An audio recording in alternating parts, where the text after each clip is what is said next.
Greetings, salutations, hello, fellow nations. My name is Phil, and that, of course, is Phil with one L. And today, look, I tried so hard to figure out what I was going to do for a Christmas video in December. Originally, I was going to just find a cheesy Christmas movie on like Tubi and tear it to shreds for a video, but then I couldn't find anything that I was passionate about doing. So I was just going to scrap December altogether and pick it back up in January. And here we are in January. But back in December, I ended I ended up watching the Santa Clauses on Disney Plus, and it was so bad.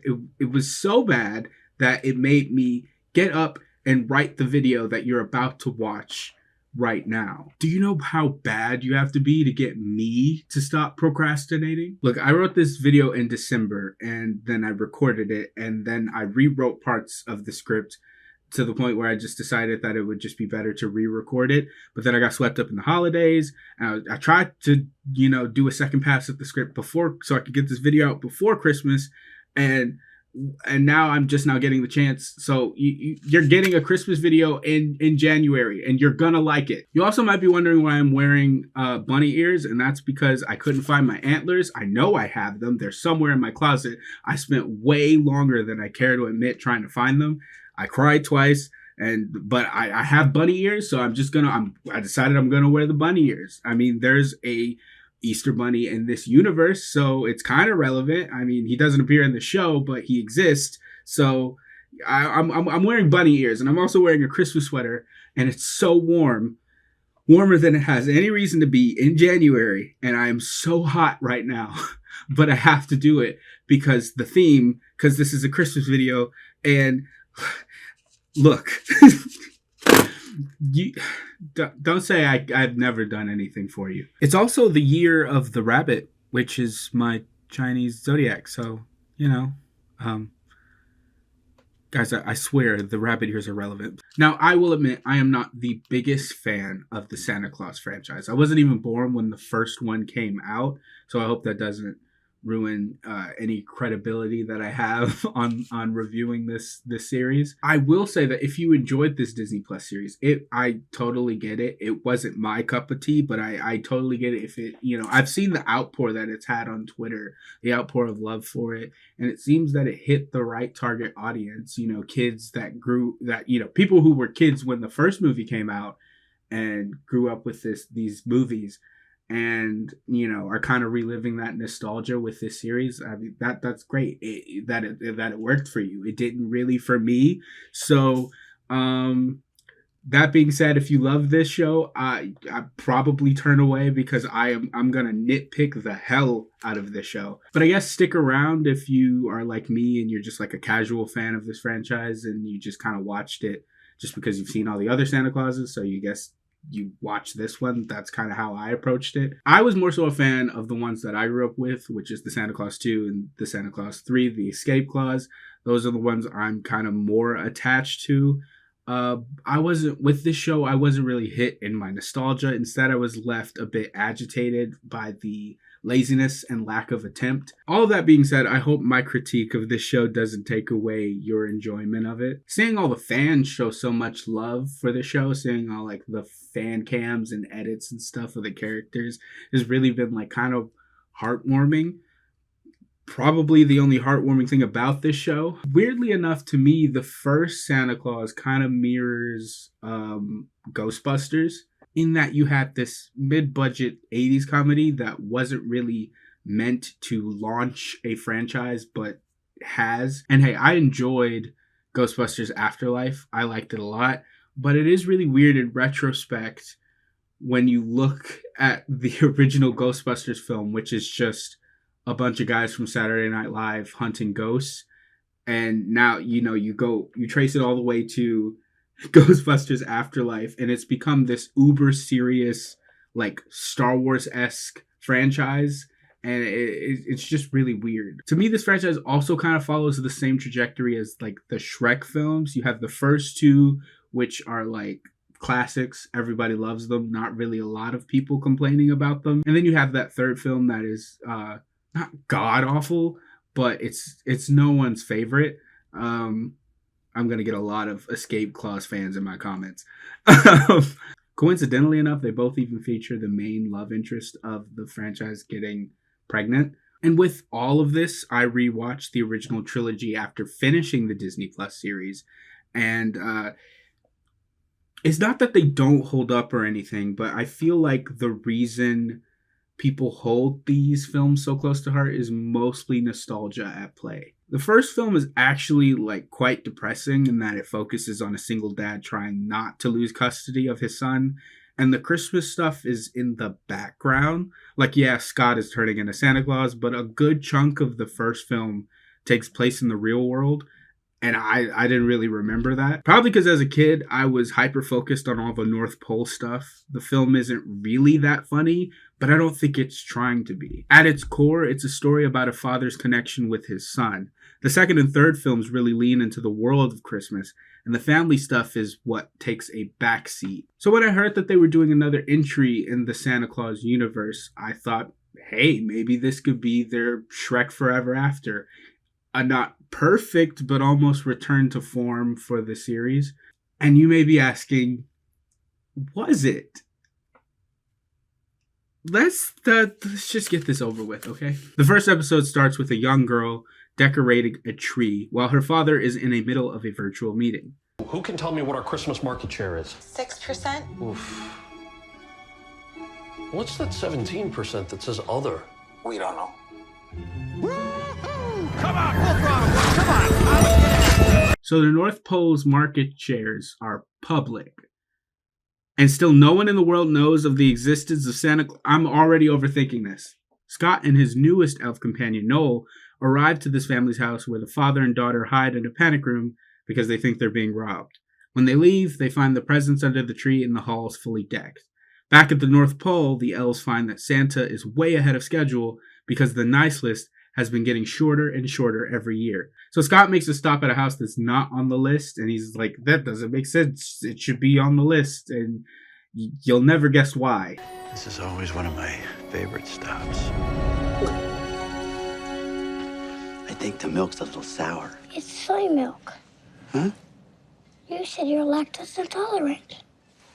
I did say that, didn't I?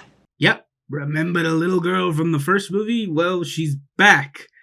Doesn't that make you so happy? No? Well, she's back anyway. Stop! No. I'm here to see Sarah, your daughter. She'll vouch for me. I'm Sarah! Oh, stop. What am I thinking? A blink of an eye and, 28 years go by. How could you have possibly forgotten that years have gone by since the last time you saw this little girl?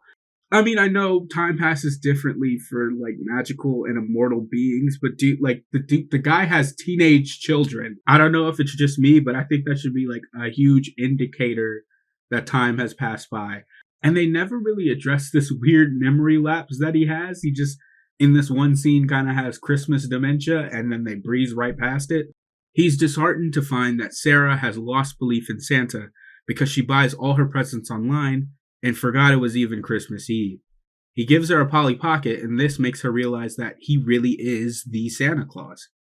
He leaves without dusting her for some reason, so I guess she just knows that Santa exists. He tries to make his exit through the chimney, but he can't. He can't get it up.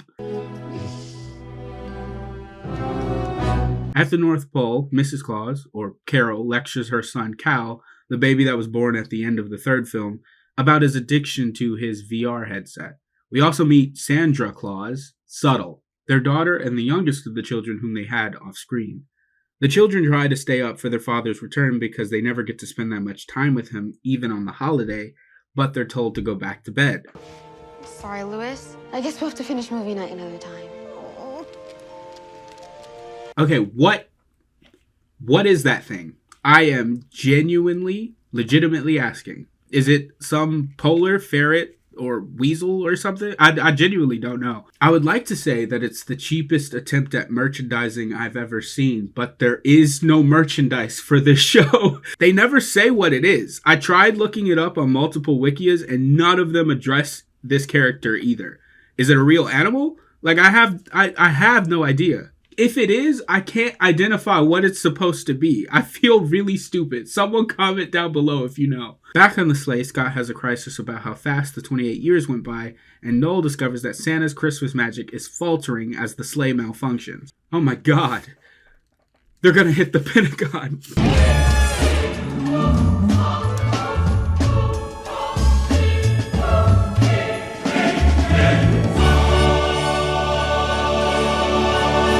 That is one of the worst openings of a television show that I have ever seen. I don't know. I think my intro is way better. I don't want a lot for Christmas. There is just one thing I need. And yes, this first episode is titled Good to Ho, and that should give you everything you need to know about what kind of show this is. Mrs. Claus checks up on Sandra and her strange connection to her animals, if that's what we're gonna call this thing.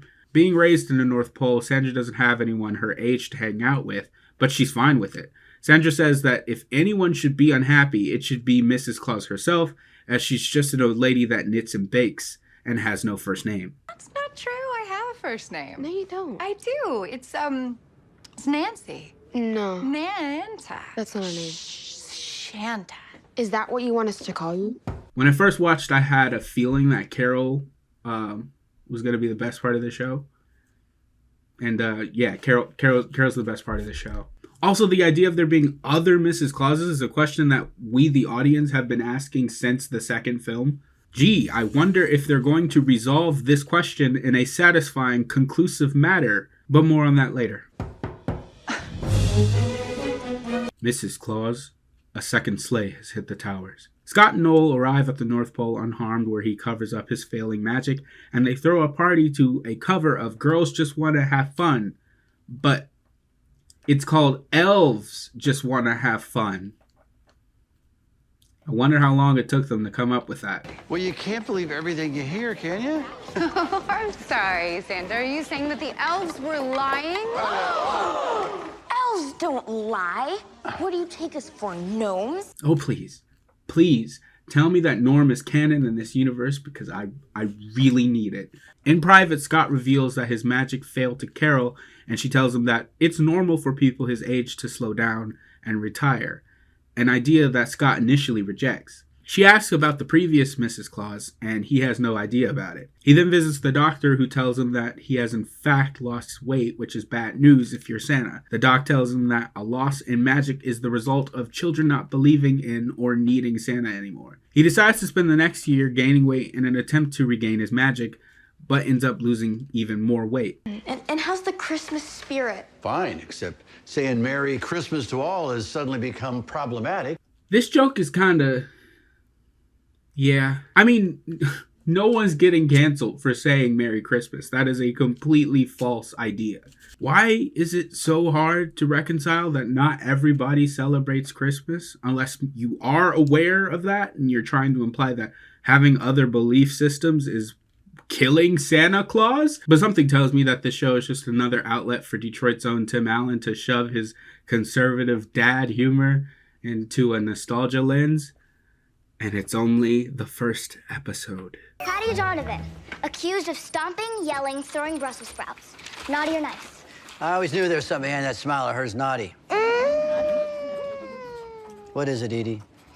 Well, I know it's not my place, but some might say labeling her as naughty just for temper tantrums is rat shaming. Some might say. Okay, fine. Change it to nice. Let's go nice. Tyler Wilson, disruptive in the classroom.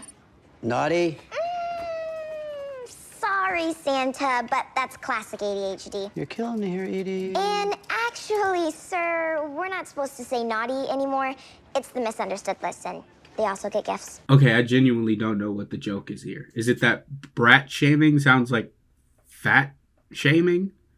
Is it the labeling thing? Is it a joke about neurodivergency? Like, was it a pronouns joke? Seriously, I don't know what the joke was there. The whole bit is trying to paint that elf as if she's like, you know, being unreasonable for mentioning that some kids have developmental disorders and that can cause them to be disruptive or naughty. And Scott just kind of like rolls his eyes and goes along with it, but it's like, Are you are you trying to say ADHD? Is it real? Like Santa Claus? So the next Christmas rolls around and it is revealed that the nice list is even shorter, which doesn't make any sense because in the scene I just showed, you said that the naughty kids, I'm sorry, misunderstood kids, also get toys. So how is it the nice list is getting even smaller each year, but you're seemingly giving gifts to misunderstood kids as well as the nice ones? So would that not mean the list would be getting bigger? And it's never specifically stated, but Scott mentions kids being different these days in reference to him losing his Christmas spirit. So if giving misunderstood kids toys is what is killing the Christmas spirit, number one, that's like really messed up, because if they are neurodivergent and have ADHD, it's like kind of out of their control. And number two, would that not be the elves' fault because it was their idea to make the misunderstood list? We are introduced through a television in one of the houses to the father from earlier. His name is Simon Choksey, and he is the CEO of a company called Everything Now. Again, subtle. I will note that the initials of the characters being SC is a nice little detail. You have Scott Calvin, Sandra Claus, Simon Choksey. It's a cute touch. In his interview, he is chastised for his company's many failures to make deliveries on time. After his interview, he sees the sleigh fly by, and this gives him an idea. While entering the next house, Scott's magic fails once more, and he falls off the roof and dies.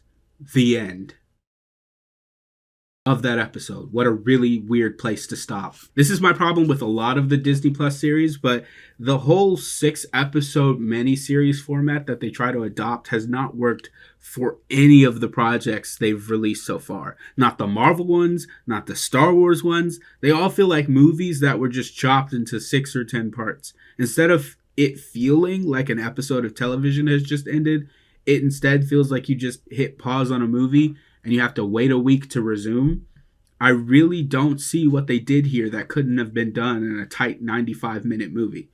Anyways, on to Chapter 2, The Successes Clause. In the second episode, Cal wakes up because he can sense something happened and all the elves freak out. Scott, of course, is fine because according to him, he landed on the sprinkler and him and Noel return to the north. Betty, Noel's wife and new head elf, shows Scott the Successes Clause, which introduces yet another rule for if Santa were to retire.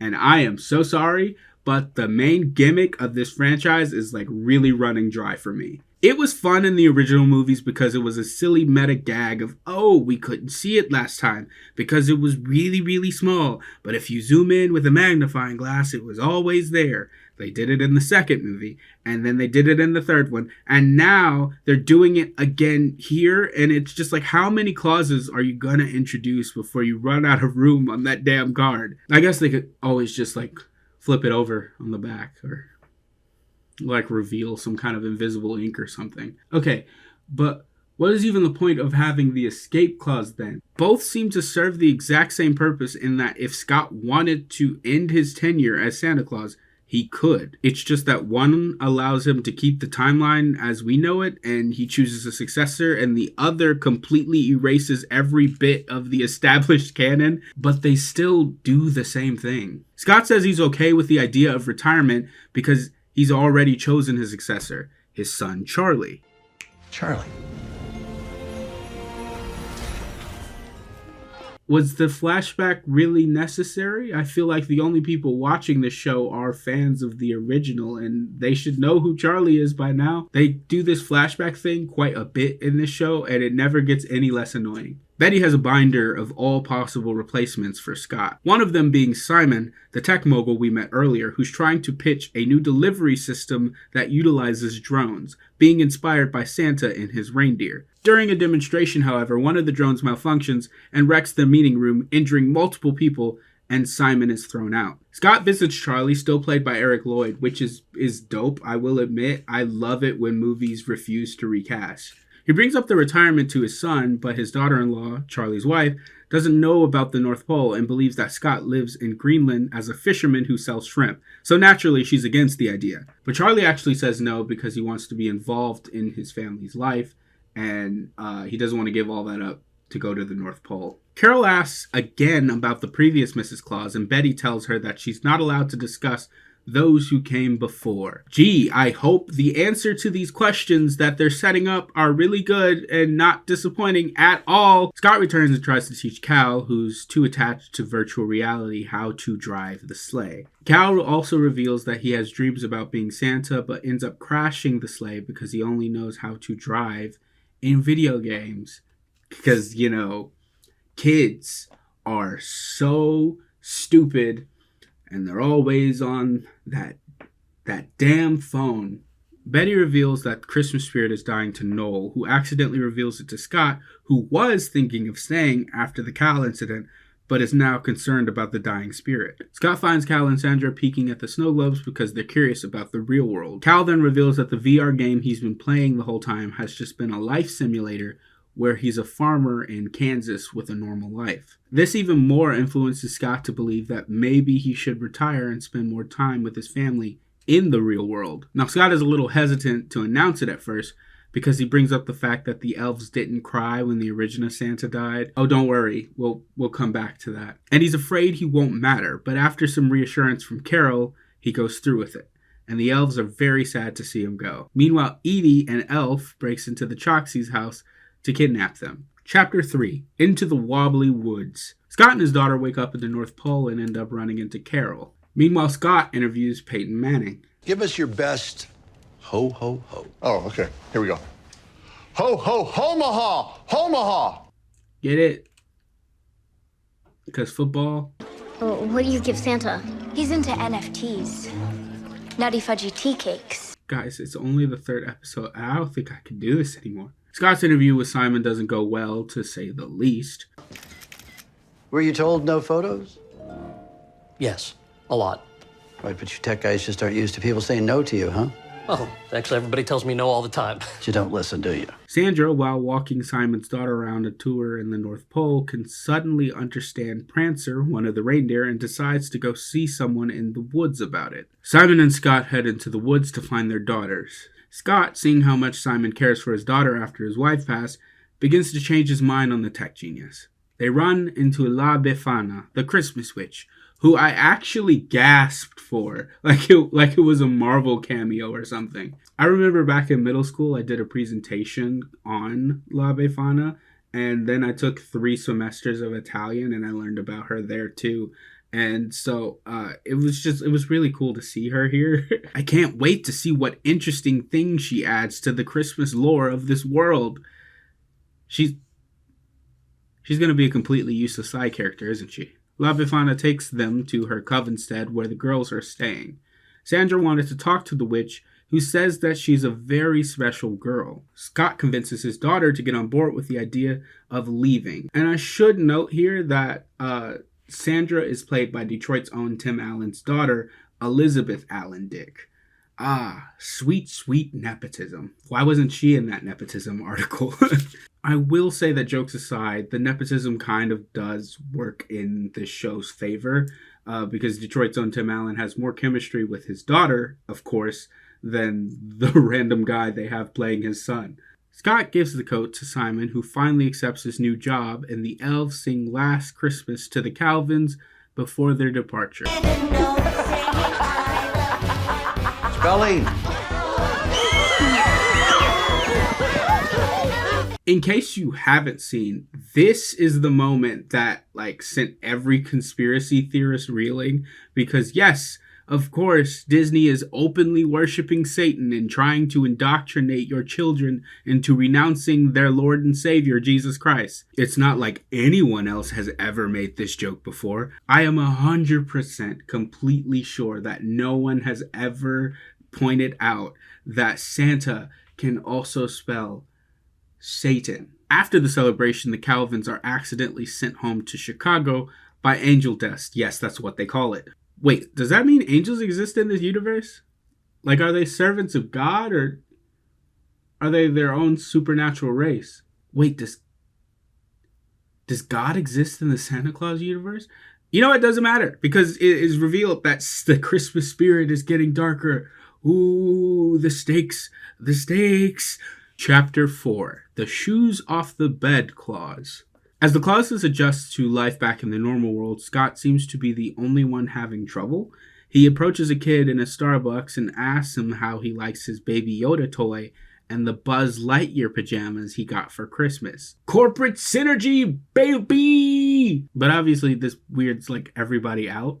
You know, I'll have a Fettuccino, a double one, and put some chocolate in there, mostly chocolate. No coffee, just hot chocolate. Put cocoa in it instead of coffee.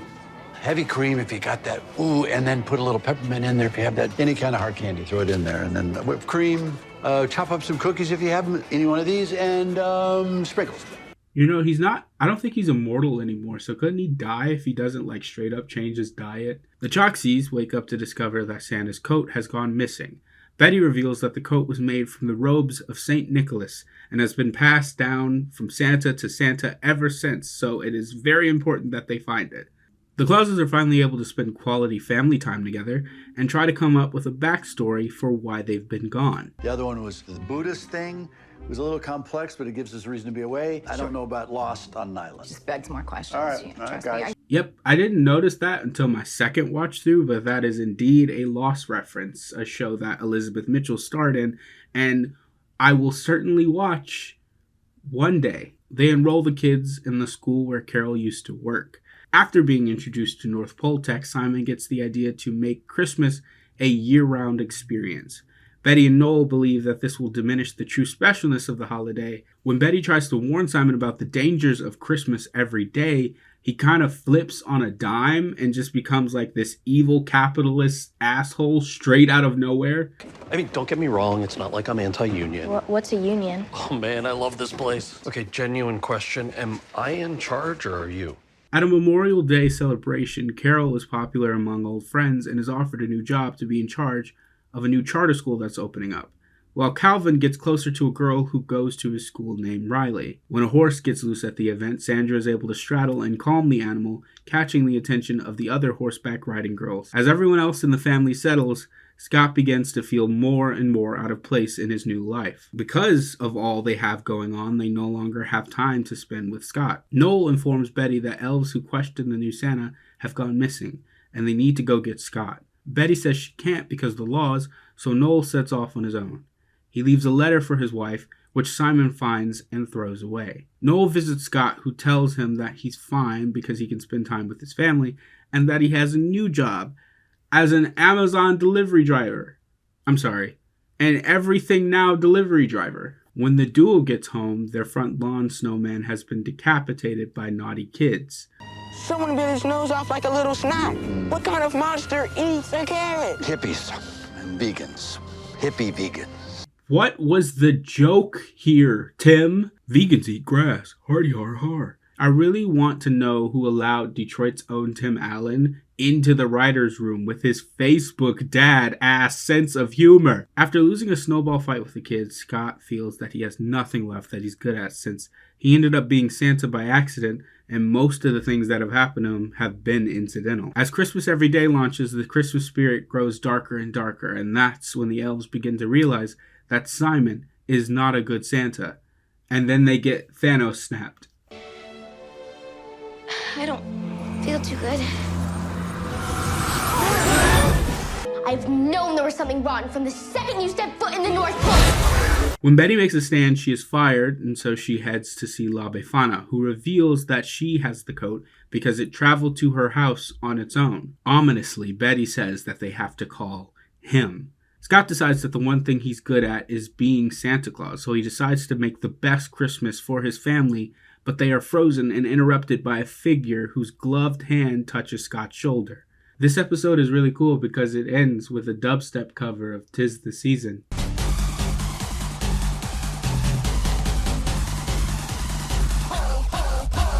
Chapter 5, Across the Yuleverse. Okay, first of all, how dare you? I am so tired of everyone trying to capitalize off the Marvel Cinematic Universe. Now everyone has a verse of their own. The Dark Universe, the Monsterverse, the Bayverse, Metaverse, Mirrorverse, the goddamn Newbieverse. It's even more annoying than when streaming services just add a plus to their name. The mysterious figure from the end of the episode is revealed to be Bernard, who catches Scott and us, the audience, up on where he's been. Said, I haven't seen you since you disappeared from the North Pole to that elf Rumspringer. Cribble crabble. Yeah, whatever, you never came back. Well, I met someone, a human. So I made the jump and gave up eternal youth as an elf, and now I've got this thing, and it won't go away no matter how many burpees I do. It was an accident anyway, you know? Somebody slid off the roof and boom, there I was. Of course you'd think that. Well, that's what happened. And I need that clicker. No, change of plan. Scott, I need to show you something. Oh, God.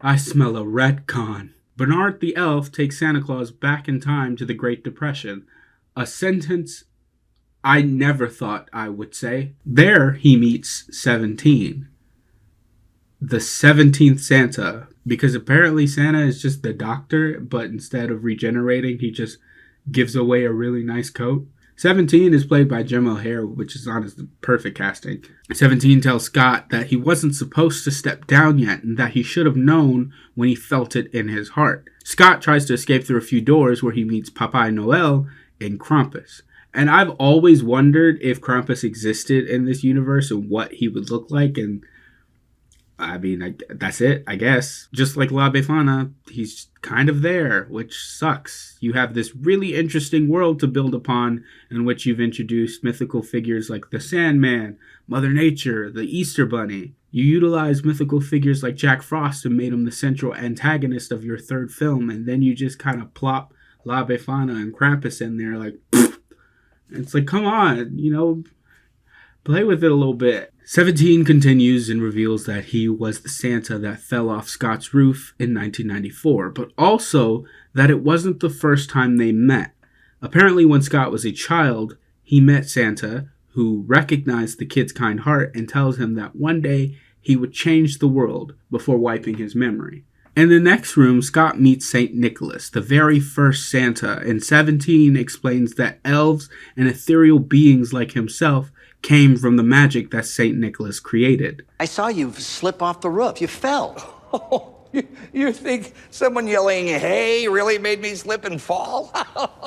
I'm Santa, baby. I have been on millions of roofs. Yeah, no Santa's going to slip off of a roof. That would be horrible. Wait. No. That has got to be one of the laziest attempts at a retcon I have ever seen. You did fall. You did. We saw it. Hey, yo! What's that? Oh, whoa!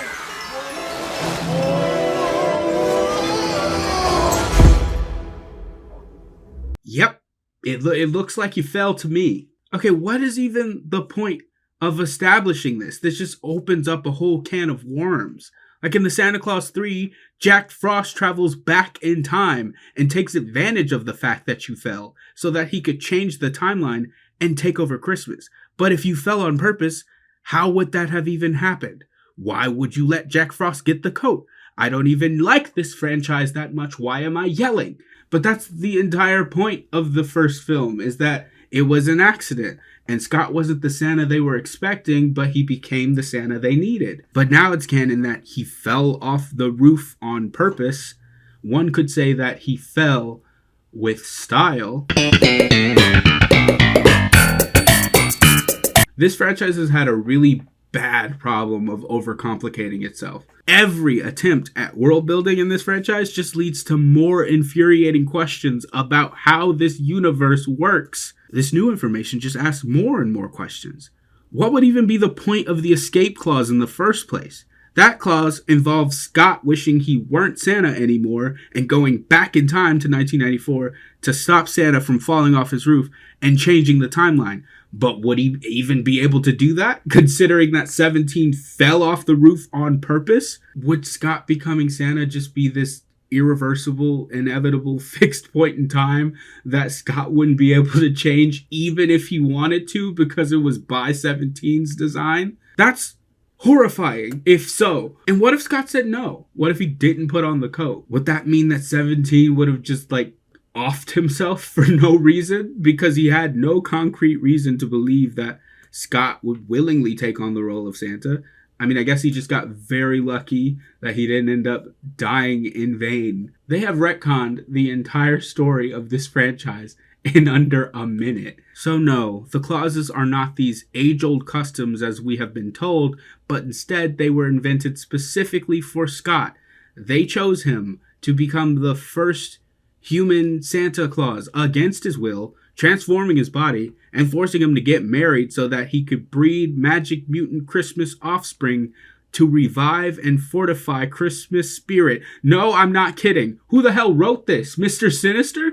Wait a minute. Does that mean that Santa Claus can't be gay? Because you created the Mrs. Claus specifically so Scott could get married and have children with magic powers at the North Pole. So, I mean, that's kind of messed up and ironic considering you cast Kyle Penn, a queer actor, to be the new Santa Claus. And then you saddled him with Disney's decades-old patented dead wife trope. And do you realize Scott got lucky with Carol?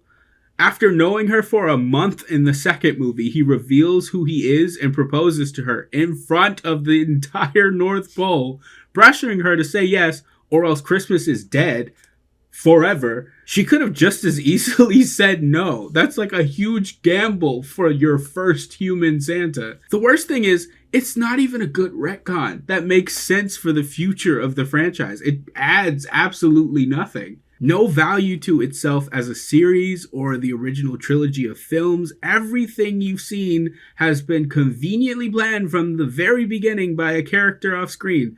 Is one of the laziest retcons you could ever come up with.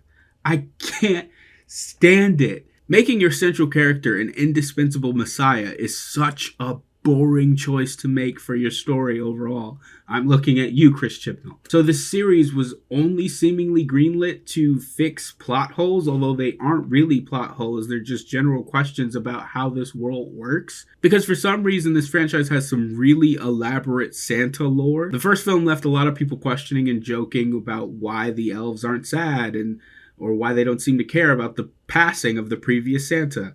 The second film brought to question why there was no other Mrs. Claus in the previous film. Was she just back at the North Pole baking cookies and then she just faded away like Obi-Wan in A New Hope? The third film had everyone asking, where the hell is Bernard? Because he was a pretty important character to just get rid of with no explanation. I mean, we know the real explanation is that Dave Krumholtz was busy filming that number show, but they never address it in the actual film. These are questions about how the world in these films work. Not really plot holes that needed to be retconned or answered. They're just nitpicks. And it's been a running joke for almost 30 years now that the reasons the elves weren't sad about the previous Santa dying is because he was an asshole or something. But now, that's totally wrong. He was this super nice guy who totally meant to give his life for the dad from Last Man Standing. And okay, maybe you could center a story around these tiny nitpicks, but why? And why do them in such an uninteresting and matter-of-fact way? Why weren't the elves sad about Santa dying in the first film? Short answer, because Scott was chosen from the very beginning, so they most likely already knew. What happened to the previous Mrs. Claus? Short answer, there seemingly wasn't one? What happened to Bernard in the third film? He became human and got married, which I guess Curtis the Elf did the same thing. Otherwise, he was head elf for 12 seconds before Betty took over, which is really weird because Curtis was head elf for centuries before him. These are the most boring versions of these answers you could possibly give, so why even give them? So anyway, Santa and Bernard inform Scott about his children's magic abilities, which he was too blind to see throughout the series. Thank you. Give him a moment to take in the whole Yuleverse. Ah, damn it, I got me saying it. Just because you keep making a meta joke about how dumb the name is, doesn't make the name any less dumb. All of the Santas come out like it's Day of the Doctor or something, and then there's even a black Santa. Nice. Or woke Santa, whatever white people want to call him nowadays. And Krampus is also there. Really weird that he apparently counts as a Santa, despite the fact that he steals toys from children. And you might say, well, maybe this Krampus doesn't steal toys from children. He does. They literally showed him robbing children earlier. Also, it is mentioned that he served during the Dark Ages, meaning that there's a 500-year time period where everyone was straight up getting robbed every year on Christmas. I mean, I assume Scott recognizes him as if he knew him, so maybe he's still working in the present, which would be weird considering all the other Santas died and their spirits reside in the Yuleverse. God, I hate the show for making me say such stupid things They show Scott that the elves are disappearing at the North Pole because they are losing hope in Christmas, which motivates his return even more. The Santas tell him that they were starting to regret giving a human such power, which makes sense because of all the times he's screwed up at this point. But Bernard stands up for Scott and talks about how all of the other Santas were just as selfish and followed their own rules, much like Scott, who realizes that he wasn't the reason for the Christmas spirit fading, and that just because his job got hard doesn't mean it was time to give up and retire, which is like a really cool message. I like that. Too bad it was horribly delivered in a terribly written Disney Plus spinoff. Back at the North, Simon reassures a skeptical Grace about the state of Christmas and the elves. Grace then reminisces about her dead mom with Simon. Promise me here that you will give Grace the best life. Promise me you will kill for Grace. Promise me as I die from this undisclosed Christmas movie illness. Scott returns home and tells his family about the Yuleverse and everything he learned and why they have to go back to the North Pole. And at first, Carol protests the idea, which makes sense considering they spent the last year just building a normal life in Chicago. And it's pretty crazy to dump all of that and go back to the jolly life. But get this, she learns about them being the first human family in the North Pole and immediately changes her mind. Because now she feels comfortable in the role she previously grew to hate, given the information that they were chosen specifically for it, which I don't know if it works that way. The Santas only mention choosing Scott. They don't even mention Carol. She even asked Scott if this information makes her the first Mrs. Claus, and he says he didn't ask. I mean, Mrs. Claus has been a concept since 1849, so I doubt it, but I'd like to see the writers end up digging their way out of this situation. You can't tell me the Santas also predicted Scott would end up with Carol too. Do they just know everything that's gonna happen? Have all the Santas also foreseen the heat death of the universe? This is the only purpose the retcon seems to serve, by the way. Getting the family to change their mind about the retirement on a coin toss and upending the lives they spent a year creating in the real world. This all feels too convenient and dumb. This also makes Scott look really selfish. It's his idea to retire and move back into society. And he's the only one that can't end up adjusting as well. And conveniently, when Christmas needs him, they need to pause their lives and go back to the pole to save it. Scott thinks it's too dangerous though, so him and Noel leave the family behind. Noel goes to find Betty, who disappears right before he can find her. Back at the house, Cal's girlfriend visits and they learn about Christmas every day, ruining the holiday spirit. Through the hole in the sky. Hole? Huh. There's nothing there. I'm telling you, there's a ripple in the sky, like a vortex. All the drones are coming from there. So Sandra can talk to animals, and Cal just gets like all the other Santa abilities. He can see magical vortexes and has the Santa sense and like has limited telepathy that can read what people want for Christmas. If you ask me, Sandra definitely drew the short end of the stick here. Don't get me wrong, talking to animals is a pretty cool power, but in the context of Christmas, I don't really see how useful it's gonna be. Unless in the finale, Sandra's just gonna charge into the North Pole on the back of a polar bear like she's Daenerys Targaryen. I guess that's why they made up whatever the hell this thing is. Cal explains to Riley why his family has to leave, and she of course does not believe him. I don't believe in Santa. So why would he come down my chimney? To give your little brother the Loki Funko Pop he wants? Corporate synergy, baby! I'm surprised a lower thirds didn't pop up and say, Loki Season 2 coming soon in 2023. Meanwhile, Sandra talks to one of the horses in the club stable and tries to convince him to fly the family back to the North Pole, because if the animals believe they can fly, then they will. Scott and Gary, one of the last remaining elves who I haven't really mentioned in this video, because I've only found his whole shtick of being like a disgruntled, seasoned elf cop funny for like the first 2 minutes, and then it wasn't funny. But anyways, they're caught and thrown in prison. On to Chapter 6, A Christmas to Remember. Finally, the finale. I've made it. La Befana senses that the Calvins have returned, but discovers that the coat is gone. As the Calvins make their way through the workshop, Scott realizes that Simon hasn't put the coat on because he hasn't transformed into Santa, and Gary confirms this. Do you think that drone can hear us? Hey, Drone, did you hear our plan about getting to the Santa coat before Simon does? Yeah, it hurt. I'm sorry, y'all. But if that were me, that elf would have died right there in that cell. The drone alerts Simon, who sends all of the drones to search for the coat. Grace tries to give him a gift for Christmas, but he's so focused, he ends up yelling at her. He's close. I can sense it, but I feel he's trapped.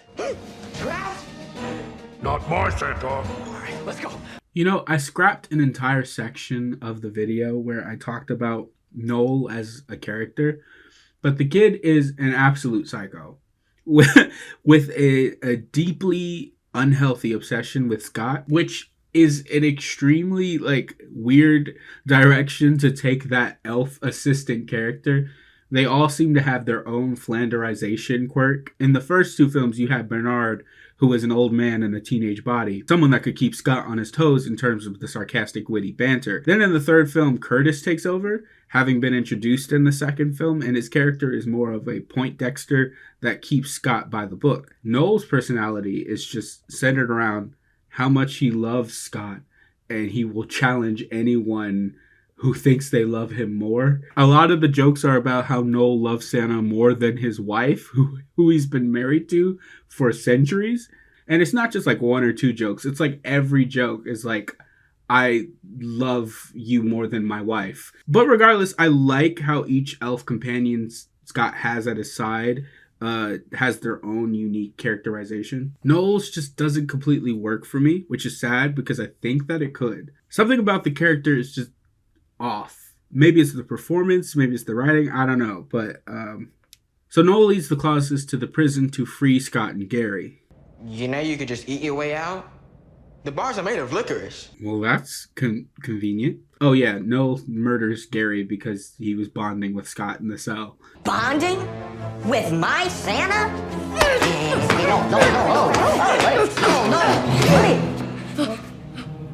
No, you nitwit! I promise I will come back and haunt you! Look, your dumb hat didn't even work. You're still here. The drones inform Simon about the foot soldiers from the second film, and I gotta say, I like all of the jokes with the drones in this episode. I'll give $1 million to the drone who finds the coat. Money has no meaning to us. God, stupid drones. Your finger was on the button, so we heard that. Sorry. Oh, hey, fellas. Tell us where the coat is or we'll shoot. Well, I don't know. And I learned that everyone is going through something. So the best you can do is just to sit back and listen. So go ahead. You get built, and then you wind up at the North Pole, and you think you hit the jackpot. But... It's okay, little buddy. I know.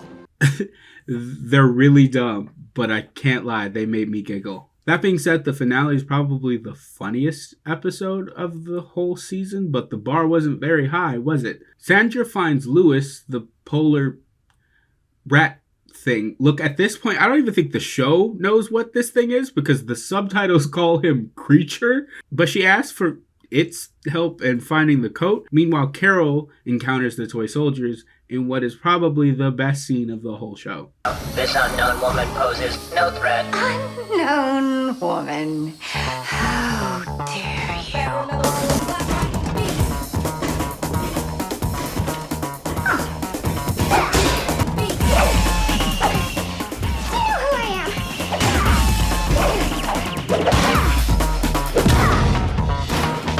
I will continue to state this as if it is fact, because it is. But Elizabeth Mitchell as Carol is easily the best part of this show. Could we just not make this whole thing about her? I do wish that this fight was better choreographed and shot in a more dynamic way, because that's what this joke deserved, but it still was a really good scene. Watching Carol go Mrs. John Wick on all the toy soldiers just left me with that warm, corny Christmas holiday feel, you know?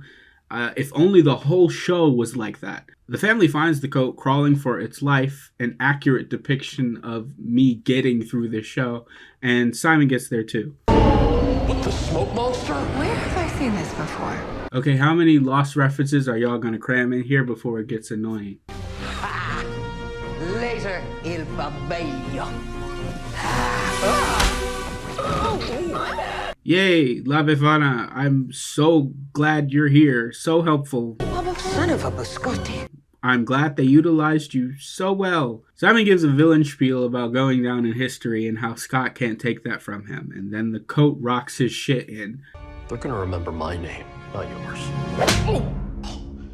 All right, you know what? No more Mr. Nice Guy. You actually still think you're a nice guy? To the fireplace with you. Why is he suddenly speaking like it's a Christmas carol? And to the fireplace with you, I shall banish thee from the hellish landscape from whence you came. Grace stops him from burning the coat because she's all like, remember my dead mom, your dead wife, she's dead, but she wouldn't want this. And he's like, damn, you're right, I'm the bad guy. And then he just stands down immediately. Oh, Mrs. John Wick was here. I already said that, Tim. They rush to find the orb, but it's too late. It's gone completely dark. All of the Christmas spirit is gone. Scott gives a speech about how he learned his lesson about giving up too easily and how he took his family for granted. They all hug, which causes the light to reignite, and all the elves return. All of that happens in 2 minutes, by the way. Let me get this straight. Your husband went to this Yuleverse, and it was all the Santas. That's what he said. All the men. Uh-huh. Wow. I hear you, sister. You never explained that. Why set up that question with no payoff? You're just gonna end it on a joke? Scott puts on the coat and becomes Santa once more, and asks his family to come with him as he delivers the snow globes that contain Christmas memories because Simon got rid of the entire inventory of toys. This way they get to spend time together and keep the Christmas magic strong by being Santa together, which sometimes family comes before your work. I like that message, but again, really muddled. They make the runs, and then Scott sends Cal into the last house, which happens to be Riley's, his girlfriend. He gives her the Loki Funko Pop, and oh boy, wait. I don't know what just happened. I don't know what that was. He gives her the Loki Funko Pop and her favorite flowers. They kiss and begin to hover, showing her that Cal was telling the truth. All of the families in the world wake up on Christmas with a magic snow globe that shows them their favorite memories. So surely everyone knows that Santa exists now. Everybody's waking up now with something they didn't ask for under the tree. But what have we done? Did they just out the existence of Santa to the whole world? I mean, I guess they were kind of backed into a corner there with Christmas dying and all the elves fading away. None of these questions really matter. They go back to the pole and celebrate. Real world implications be damned. And thus ends the story of the Santa Clauses. What a disappointing ride. There were some story elements and jokes I enjoyed, but that doesn't carry the overall finished product. What we ended up with was a lazy retcon rehash reboot. Recently, I've been thinking about how a lot of Disney Plus streaming content feels the same as the slew of straight-to-DVD sequels they released in the early 2000s. Stuff like Pocahontas 2 or Sharpay's Fabulous Adventure. For example, did anyone watch that Cars TV spinoff they did? I didn't.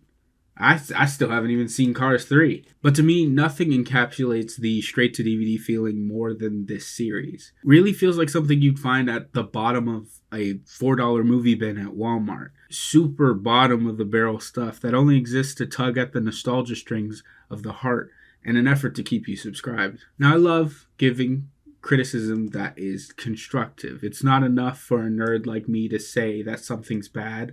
I also have to explain why I think it's bad. And so here's where I kind of like turn my writer brain on and I go to town. So, how would I fix this? When I was watching the series for the first time, since they set up the question of was there another Mrs. Claus in the very first episode, and then they introduced La Befana, I overthought the hell out of this.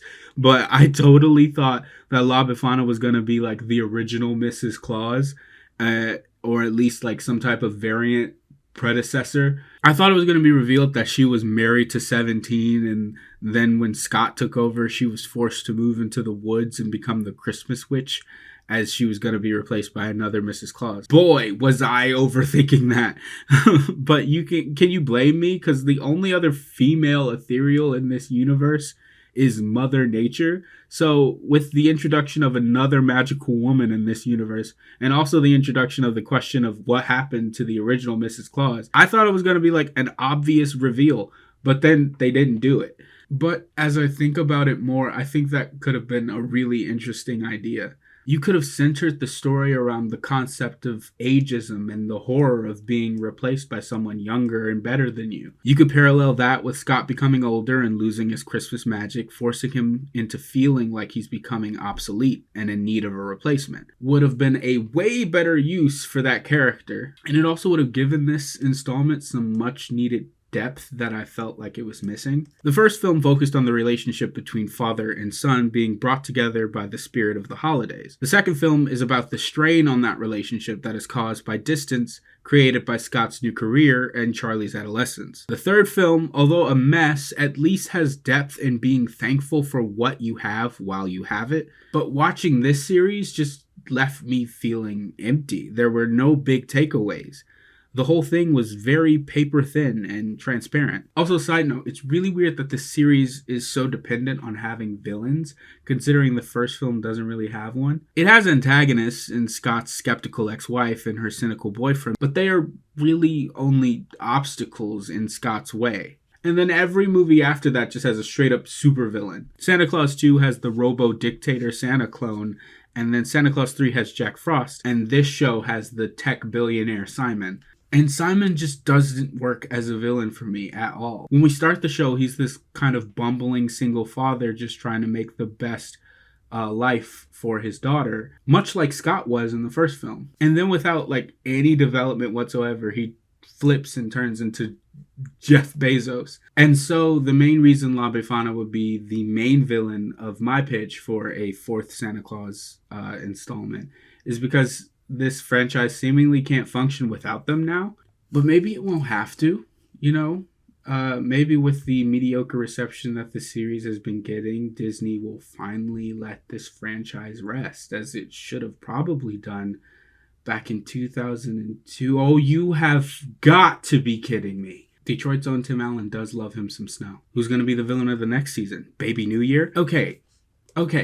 Now I'm actually curious where they would go with the season 2. There was no setup or post-credits scene or tag at the end of the finale. I mean, they seemingly have the open thread of Santa making his existence known to the world, and even Scott questions what they've done. I mean, they also never gave us an answer about the lore of Mrs. Claus. Maybe they'll bring back Martin Short as Jack Frost or Spencer Breslin as Curtis. Maybe they'll find even more ways to cram Lost references. Will the franchise be able to redeem itself in my eyes? Who knows? But I guess this means I'll be seeing you next Christmas, Santa Claus fans. But that's going to be it for today's video. In the meantime, subscribe if you'd like to see more. And follow my socials if you'd like to stay updated. And please remember, at the end of the day, every day, it's all good. And if it's not right now, I promise it's gonna be. It's a new year, Nomies. I'll see you in the next one.